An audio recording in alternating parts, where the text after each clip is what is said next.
अस्सलाम वालेकुम everyone, welcome to my YouTube channel. कैसे हैं आप सब? आज आपके साथ कूंडा खीर की रेसिपी शेयर करने लगी हूँ। जैसे कि आपको पता है कि रजब के महीने में स्पेशली जो है खीर बना के तैयार की जाती है, पूरियों के साथ और मीठी टिक्कियाँ बनाई जाती है, एहतमाम किया जाता है कूंडों का काफ़ी घरों के अंदर, नियाज़ दी जाती है। उसी के लिए आपके साथ बहुत अच्छी रेसिपी आज लेकर आई हूँ। तो रेसिपी का कोई भी पार्ट मिस मत कीजिएगा। तो चलें रेसिपी को स्टार्ट करते हैं। बिस्मिल्लाहिर्रहमानिर्रहीम। ये रेसिपी 2 किलो दूध के हिसाब से आपको बनाना सिखा रही हूँ। यहाँ पे मैंने फ्रेश मिल्क लिया है 2 किलो और इसको अच्छे से बॉयल कर लेंगे। दूध में जब अच्छे से बॉयल आ जाएगा, गर्म हो जाएगा तो फिर यहाँ पर हम छुआरे ऐड करेंगे 5 अदद। अब आप सोच रहे होंगे कि खीर के अंदर छुआरों का क्या काम? लेकिन इसका फ्लेवर बहुत अच्छा आता है, खीर का कलर बहुत प्यारा आता है। आपके पास छुआरे हों आप वो शामिल कर लें, नहीं हो तो आप खजूरें भी शामिल कर सकते हैं। इसको हम दूध के साथ पकाएँगे और चावल डालने से पहले हम इसको निकाल देंगे। तब तक इसका फ्लेवर और उसका कलर बहुत अच्छा आ जाएगा हमारी खीर में।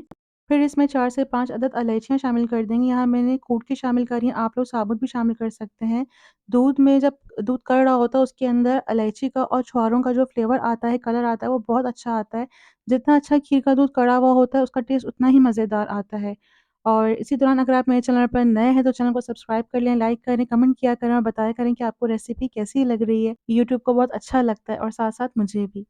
और बस यहाँ पर फिर हम नेक्स्ट स्टेप हमारा ये होगा कि हम चावलों को जो है ग्राइंड करेंगे। ये चावल मैंने ओवरनाइट सोक करने के लिए रख दिए थे। अच्छे से इनको धो के इनका पानी 4 से 5 मरतबा निकालने के बाद ओवरनाइट आप इसको सोक करें, नहीं तो कम से कम एटलीस्ट 5 से 6 घंटे तो आप इसको कीजिएगा सोक। खीर में चावलों की क्वांटिटी का हिसाब रेशो ये रहता है कि हमेशा याद रखिएगा 1 किलो दूध के अंदर जो है 1 मुट्ठी चावल होते हैं, यानी कि 1 छिटाक। और अगर इसको ग्राम्स में बताऊँ तो 60 ग्राम। यहाँ पे 2 किलो दूध है तो यानी कि 2 छिटाक 120 ग्राम मैंने लिए, यानी कि 60-60 ग्राम। तो इसकी जो मेज़रमेंट आती है वो बहुत परफेक्ट आती है खीर की, क्योंकि बहुत ज़्यादा चावल भी नहीं होते और बहुत ज़्यादा कम भी नहीं होते। अब यहाँ पे अच्छे से खीर का दूध हमारा कड़ गया है और पक गया है। जितने फ्लेवर्स थे इसके छुआरों के वो इसके अंदर आ चुके हैं। अब इसको इसमें से हम रिमूव कर देंगे। ये देखिए मैंने सारे छुआरे इसमें से निकाल लिए हैं बाहर। अब इसके अंदर जो है चावल शामिल करेंगे। अच्छा, चावलों को जो है आपने दूध के साथ पेस्ट नहीं बनाना, थोड़ा-सा दरदरा रखना है, क्योंकि खीर के अंदर थोड़े से चावल आते हुए अच्छे लगते हैं, उसकी दरदराहट अच्छी लगती है। बिल्कुल पेस्ट नहीं बनाइएगा। और बस अब इसके अंदर चावल शामिल करने के बाद इनको पकाएँगे। और ये देखिए खीर हमारी थिक होना शुरू हो गई है, कितनी अच्छी थिकनेस इसकी आती है।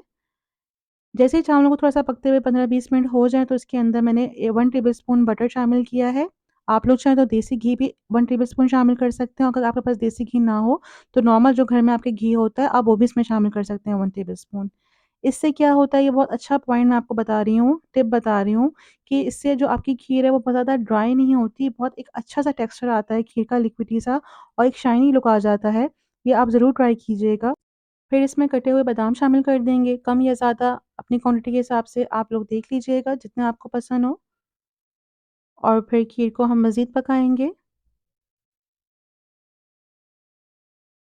इसका टेक्सचर देखें आप कितना अच्छा, इतना स्मूथ आता जा रहा है। खीर हमारी बिल्कुल अच्छे से थिक होती जा रही है। चावल हमारे इसके अंदर ऑलमोस्ट जो है डन हो गए हैं बिल्कुल, इसकी थिकनेस से आप लोग चेक कर सकते हैं। अब इसके अंदर मैंने कंडेंस्ड मिल्क शामिल किया है 3/4 कप, आप लोग चाहें तो शुगर भी ऐड कर सकते हैं, चीनी 3/4 कप, या फिर हस्बे ज़रूरत जितना आप लोग मीठा खाना पसंद करते हैं। सबकी अपनी-अपनी पसंद होती है, कम मीठा, ज़्यादा मीठा, तो उस हिसाब से आप 1 कप शुगर या 1 एंड हाफ कप शुगर भी इसके अंदर ऐड कर सकते हैं। कंडेंस मिल्क या चीनी शामिल करने के बाद खीर को थोड़ा-सा और पकाएँगे, कम से कम 5 मिनट।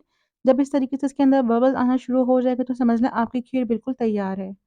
फिर हम इसको निकालेंगे कूंडे के अंदर और इसको सर्व करेंगे कूंडे में। आप लोग चाहें तो आप लोग डिश में भी निकाल सकते हैं।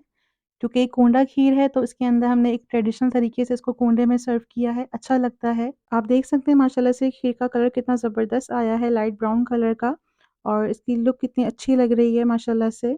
अब मैं आपको इसको निकाल कर भी दिखाती हूँ कि ठंडा होने के बाद इसका टेक्सचर कैसा होता है। बहुत ज़्यादा थिक नहीं है, बहुत ज़्यादा लिक्विडी नहीं है, आप देख सकते हैं।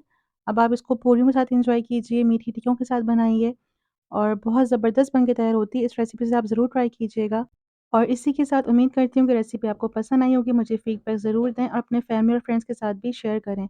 अगर आप मेरे चैनल पर नए हैं तो चैनल को सब्सक्राइब करें, साथ और नोटिफिकेशन को क्लिक करें। इससे आने वाली मेरी हर नई वीडियो की नोटिफिकेशन सबसे पहले आप तक पहुँचेगी। मिलते हैं एक नई रेसिपी के साथ, अपना ख़्याल रखें। अल्लाह हाफ़िज़।